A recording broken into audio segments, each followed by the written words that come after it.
பங்குச் சந்தையில் முதலீடு செய்தால் அதிக லாபம் வரும் என கூறி தூத்துக்குடி இளைஞரிடம் 85 லட்சம் ரூபாய் மோசடி செய்த வழக்கில் மேலும் 2 கைது செய்யப்பட்டுள்ளனர்.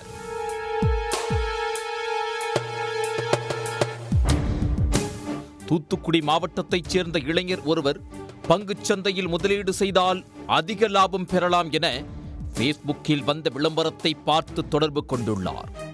மர்ம நபர்கள் ஒரு வாட்ஸ்அப் குழுவில் அவரை இணைத்து அதில் ஒரு ட்ரேடிங் செயலி லிங்க் அனுப்பியுள்ளனர். அந்த ஆப் மூலம் முதலீடு செய்தால் அதிக லாபம் பெறலாம் என ஆசை வார்த்தை கூறி மேற்படி இளைஞரை நம்ப வைத்து 85 லட்சம் ரூபாய் மோசடி செய்த வழக்கில் சைபர் குற்றப்பிரிவு போலீசார் தொழில்நுட்ப ரீதியாக விசாரணை மேற்கொண்டு ஏற்கனவே ஒருவரை கைது செய்து விசாரணை மேற்கொண்டனர்.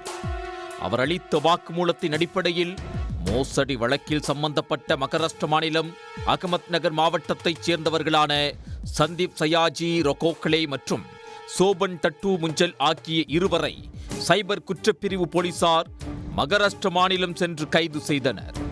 பின்னர் அவர்களை தூத்துக்குடி அழைத்து வந்து நீதிமன்றத்தில் ஆஜர்படுத்தி சிறையில் அடைத்தனர்.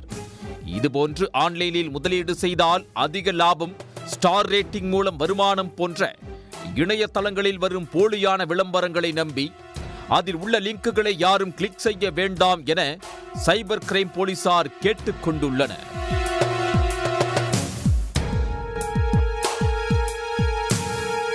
உடனுக்குடன் செய்திகளை தெரிந்து கொள்ள சன் நியூஸ் பெல் ஐகானை கிளிக் பண்ணுங்க.